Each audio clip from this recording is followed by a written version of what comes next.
Hi guys! Today I want to share a really simple recipe with you for those of you who love fruits but end up buying too many and then end up in situations where they have too many fruits and cannot manage to eat all of them. So today I have a really simple recipe for you for homemade apricot jam.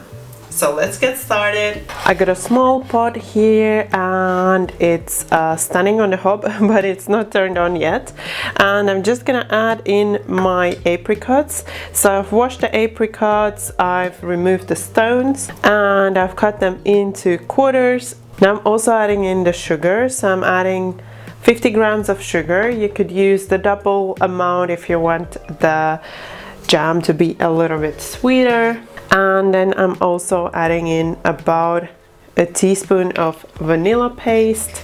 You could also use vanilla extract or a vanilla pod. And now we are just going to turn on the heat to medium heat and start cooking these until they form jam. So we are going to cook them until they look nice and soft and the consistency is right. So you don't need to add any extra water. You can see even at the very beginning the fruit starts to release some juices and also the sugar starts to melt. What you need to make sure is to keep the heat on medium low so that it doesn't start to burn, so that the fruit starts to cook and start to soften, but it doesn't start burning to the bottom of your pot. And that's why you also want to keep on mixing so that everything is moving around, so that you get the fruit cooked through and not just from one side. What I also wanted to mention is that you can use fruit that is really soft already, that is going bad. You can also just throw that into your jam and utilize it, so no need to throw it away unless it's moldy. Then obviously you want to throw it away and not use it. So if it's gone that bad already, so it's getting mold, then don't use it. But if it's only really soft and mushy, then it's still good to go for the jam.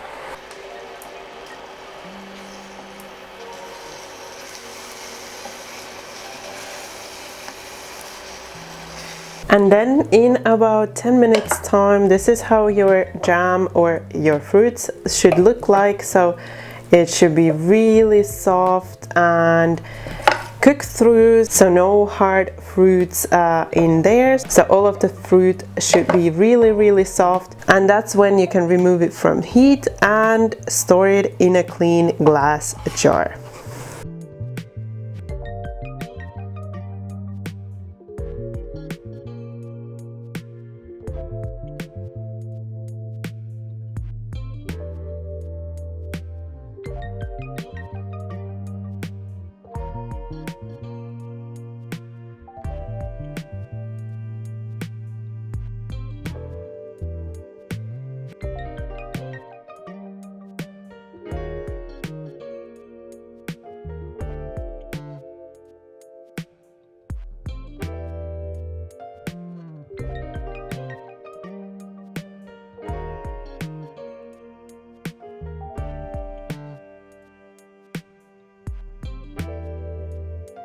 So that was very simple, and the one thing I would like to mention is pay attention to the fruit that you use. So if the apricots are really sour and if you like the jams really sweet, then adjust the amount of sugar. So I really use a really low amount of sugar because I don't like my jams overly sweet.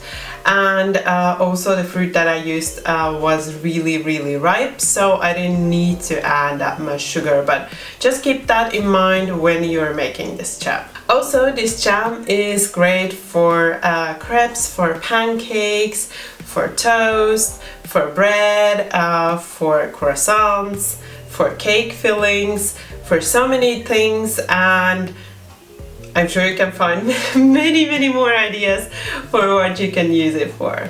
I hope you enjoyed this recipe, and if you did, you know what to do. Don't forget that thumbs up for support.